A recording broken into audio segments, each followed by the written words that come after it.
আমি তো মরে যাব, চলে যাব, রেখে যাব সবই। আসতে কেউ সঙ্গের সাথী, সঙ্গে নিয়ে কেউ যাবে, আমি চলে যাব। এই যে দেখুন নিচে একজন পিক, উনি চলে গেছে। ওনার ধন সম্পদ যা কিছু আছে সব কিছুই রেখে গেল, কিন্তু সঙ্গে কেউ কিছুই দিল না, এমনকি সঙ্গে কেউ গেলও না। তো কী নিয়ে বড়াই করতেছো মানুষ তোমরা? কিছুই তোমার সঙ্গে দিবে না মরার পর। একমাত্র তোমার একটু সাদা কাপড়ের শাড়ি, সেটাই তোমার সঙ্গে যাবে। আর দুনিয়াতে আর কিছুই যাবে না।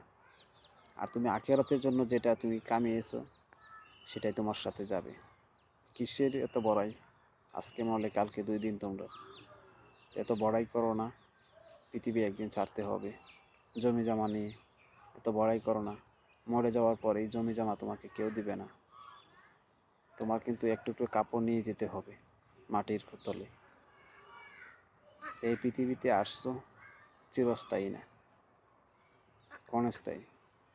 চিরস্থায়ী যদি হতে, তাহলে তুমি ধন সম্পদ নিয়ে বড়াই করতে যে আমি মরবো না, আমি অমর হয়ে গেছি। তাহলে তুমি ধন সম্পদ নিয়ে বড়াই করতে, কিন্তু তুমি তো অমর না। তোমার তো একদিন মরণ আছে, তোমার একদিন মরতে হবে। এই ধন দৌলত সব কিছুতে রেখে তোমার চলে যেতে হবে পরপারে। কিসের এত বড়াই, কিসের এত ধন দৌলত নিয়ে তুমি এত বড়াই করো?